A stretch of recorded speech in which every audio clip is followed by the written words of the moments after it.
Mga ka-59 and magandang araw po sa ating lahat. Naway pagpalain po tayo ng dakilang lumikha at higit sa lahat po maging maayos po tayo sa ating trabaho at laging ingat, laging ligtas po. Okay, ang topic po natin ngayon is about po sa reliever. Gaano ba kahalaga ang reliever? Minsan nami-misinterpret or parang napag-iiwanan. Pag sabing reliever ka, parang kung sakali itapon, okay na. Kaya lagi siya sabi, reliever lang yan. Yan yung mga minsan pag pinala ng agency, reliever lang yan. Pero, kaano ba kahalaga itong reliever na to? Ano ba yung papel ng reliever na to? Consider ba siya na parang sa school na salingkit, salingkusa, yung mga ganyan, di ba? Parang, ano lang yan, pang dagdag lang, yun lang ba ang kailangan natin sa mga reliever natin?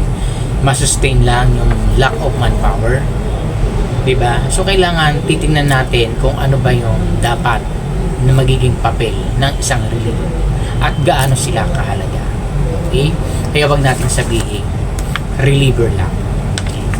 Gaano ba kahalaga ang reliever? Yung unang tanong ano ba yung papel nito? Siyempre, ang reliever ipipresent natin din sa client yan. Mag-i-endorse tayo. Diba? Kasi empleyado yan eh. Diba? So, endorse natin kay client. Huwag natin sabihin, reliever lang yan, okay na yan, diretso. Kasi, depende rin po sa client yan. Dapat pinag-aaralan din ng mga agency o nagpapadala na sa kung ba ipapadala yung aming produkto. Diba? Hindi natin minamaliit yung mga bakanting lote, yung talaga naman na abandonadong mga bahay na may guard or what. Hindi naman po ganun eh. Kaya nga dapat inaaral. Saan pa natin ito ipapadala? Ano ba yung protocol ng client? Based on the contract. Lagi dapat doon nakabangga yung ating produktong ibibigay. Itong mga guard natin. Okay? So, pag pinadala natin natural, dapat po kompleto yan. Una, syempre, with valid license. 201 file, mas probably. Kasi ang 201 file, ito yung way ng isang mga officer para i-endorse kay client. May pinadala pong security personnel or sir, yung mga boss ninyo, ito po yung 201 file niya. So, i-check yan, titingnan. At saka yung 201 file po na yan, magiging copy ng detachment niya. Kaya nga, photocopy lang ang kailangan ditahan. Diba? Para if ever may mga tanong, at least may kukunin na record yung officer. Hindi nyo papareportin walang 201 file. Ano yun? Di para sabihin talahib lang yung guard nyo na yan. Nawawalan yung standard kung paano yung pag-endorse ng mga reliever na to kay client. At dapat huwag sabihin ikintal sa isip ng mga guard na reliever ka lang. Hindi. Mag-i-endorse tayo na if ever dyan ka, maging maayos ka dyan, pwedeng ma-regular ka dyan. So for the meantime, assist ka lang. Hindi sabihin reliever ka, wala ka nang gagawin. Para hindi mo na-aralin yung trabaho. So dapat binibrief na sila kung ano yung pupuntahan nila. Especially kapag mga bago yan. Kasi isipin na, reliever lang naman ako dito. Hindi ako magtatagal. Pinahiram lang ako. Kukunin din ako dito. Magbabaling tuba na yan. Pero ano ba yung essence na gagawin niya na trabaho sa area? Kasi una, pag-endorse mo na, kailangan kompleto. Para doon makikita ni client yung kalidad ng isang agency na talaga bagang sumusunod sa protocol. Diba? Based on the contract, titignan din. Ano ba yung height ng guard na kailangan ni client? Do respect dun sa maliliit. Hindi natin sabihin minamaliit sila or parang ina-underestimate. Hindi. Marami rin naman ako naging guard na maliit pero ang huhusay nila. Diba? Kumbaga, ano na rin, bentahin na rin yung may height eh. Kasi standard, client yan eh. We are the consumer. We are the producer. Baga tayo nagpo-produce ng security, sila nagpo-consume nito, kanina kailangan nila. Natural, susunod tayo kay client. Hindi naman pwede ko anong gusto natin nila. Diba? So, pag pinag sa Dutchman, siyempre, kay officer mo na dadaan yan, check niyan.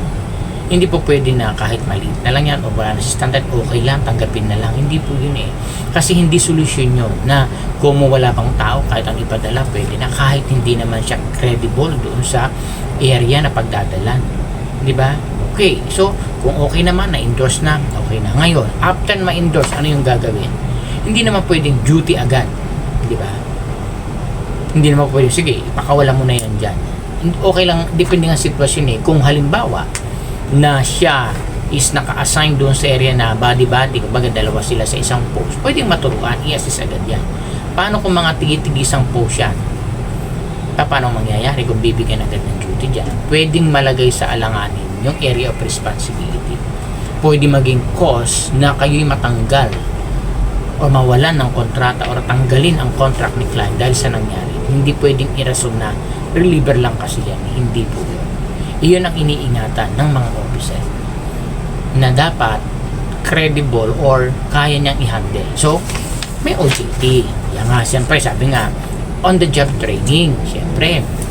Kasi mag-i-implement yan ng rules. Hindi ko mo reliever yan, wala nang gagawin. Hindi yan flower-based na palamuti. Nandiyan ka lang, tumayo ka lang dyan.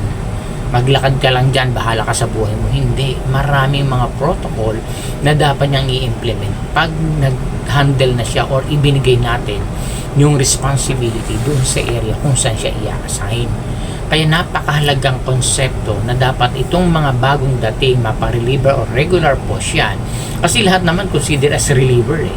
Kaya dapat hindi ginagasgas yan. Reliever lang hindi. Applicant ka doon. Kailangan mong gawin yung trabaho. If ever na magustuhan ka ni client, diyan ka na. Kasi pag reliever ka lang dyan, hindi ka magtatagal dyan. Kukunin din kita. Wala na. Magkakaroon na ng idea yung gano'n. Hindi naman ako dito eh. Ano na lang ako dito. Paano na lang. Pabanching-banching na lang. Pero, hindi niya alam, malaki yung ambag niya at saka apekto kapag nagka-problema. Diba? Kasi pag nagka-problema nadamay yung lahat ng naka-duty. Isi-toward it na sabihin natin, reliever lang po kasi yan. Sabihin niya, ganun ba? Sige. Hindi na kayo matatanggal kahit nasunog na yung buong building. Pwede ba yun? So, dapat binibigyan ng kredibilidad, ng bigat, ng quality. Dapat ang ipakita yung quality ng work. Hindi yung sistema na reliever ka lang. Kaya kayo mga reliever, pag naging na reliever, huwag yung isipin na reliever kayo. Isang malaking ambag. Yan kayo nandyan para tumulong kasi nga kulang. Suportahan. Ay kung naandun, naging pabigat pa. Halimbawa, hindi niya alam yung area. Jumutin. Siyempre, i-assist siya ng isa. So, anong mangyari sa pwesto ng isa? Maaanman. Magkakaroon lang clogging sa trabaho. Samantala kung na-OJT yan, napaikot. Ano ba kasi itong OJT na to? Bakit kailangan ba? Natural. Para mapamiliarize yung area. Lalo pag mga building yan, high-rise, baka dyan maligaw yan. Di ba naman nadupilas yan dyan o nadulas. Nabaltog ang ulo, hindi alam kung sa pagano. Tapos walang mga CCTV sa mga area.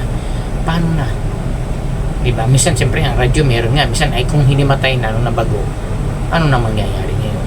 So, dapat isinalang-alang yung safety and security nitong mga gwardiya. Kasi minsan, gwardiya na nga, hindi natin binibigay yung tamang seguridad eh. Para bagang itong gwardiya na to, robot lang to, ano mangyari? Hindi yun eh. Dapat ang mentalidad agad, especially to those agencies, bigyan ng protection itong mga security. Kasi pag binigyan mo agad ng duty yan, na walang hindi dumaan sa tamang proseso, magkaklag yan. Pwedeng makompromise yan. Pwedeng magbayad yan. Imagine nyo, binigyan nyo ng trabaho and yan pinagbayad pa kasi nga hindi dumaan sa tamang proseso. Nag-level up agad na hindi naman. Kumbaga step by step. Hindi pwedeng nasa first step ka lang, gusto mo nasa 5th step ka na. Madudulas ka talaga, bagsak ka sa baba. So hindi tayo nakatulong sa mga. Kaya ako pag nag-handle ng guard, ayoko yung basta bigyan ka ng duty kasi pinoprotektahan kita. Not to the point kita gusto bigyan ng duty. Gusto ko maihanda kita sa tamang proseso para pag nag-duty ka na dyan at gusto mo na dito na lang ako sir, walang problema. Kung reliever ka nga, nagka-problema ka, nagbayad ka, hindi ka tatanggapin yan sa iba kasi may problema ka pa. Or ang worst niyan, revocation of license sa ginawa mo, kapabayaan mo. So, kaya tayong mga guard, kung kahit sabi mo reliever lang kayo, ipahalagahan nyo yung trabaho. Kasi hindi masustain na sinasabing reliever lang yan kung nagka-problema ka sa detachment mo. Kaya mas maganda hingin ninyo, sir, hindi mo na ako duty, kailangan ko ipamiliarize yung area. Kahit isang araw ako walang trabaho, okay lang, mahalaga maging handa ako. Parang ito lang yan eh. Sundalo ka, wala kang bala, lalaban ka, mamamatay ka. Di ba? Hindi ka equipped eh. Dapat well equipped ka. Meron kang gamit, may ganito para mo sa para tayo anong bala natin sa security. Kaalaman, karunungan, kahusayan. Di ba? Maging familiar ka dun sa area na napupuntahan mo. Baka mamaya hindi mo alam.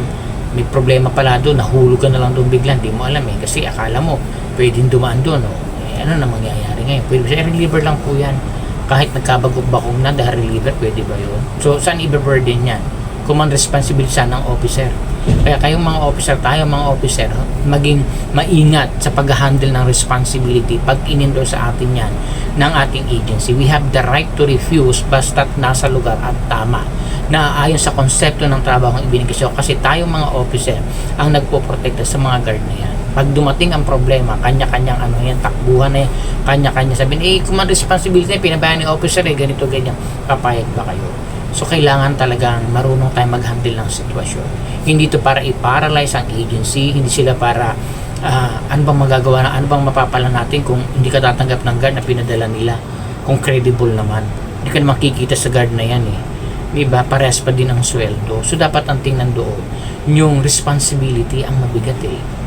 Diba? So, laging coordinate to the client kung paano. Hindi para sirain ang detachment, hindi para walang mag-duty, hindi eh. Kasi, pag nagdagdag, baka isa pang pabigat yan eh. Titingnan ninyo yung kalidad ng guard. Kasi kanya-kanyang kakayanan eh. Diba? Based kung ano doon sa protocol na dapat gawin. Lalo ang mga officer sa detachment, kayo ang nag-aano dyan ng operation, nag-handle, kayo ang nakakaalam. So you have the right to refuse kung talagang hindi pwede. Ipaliwanag sa kanila. Mahalaga po ang mga reliever. Dahil lahat naman tayo nagsimula sa bago. So consider as reliever tayo. Parang temporary ka lang dyan dahil tinitingnan pa yung credibility mo. So pag hindi ka nagustuhan dyan, para ka rin reliever o pull out. Kaya wag gasgasin na reliever lang. Malaki po ang ambag niya. And then, after mo na-implementin siya ng house rules ng company, parang hindi pa alam yung rules. Di ba, may nag-illegal, may nanigarin, hindi mo nasabi kasi nga, pina-duty na agad, wala pang proper na pag-i-endorse kung ano yung mga do's and don'ts.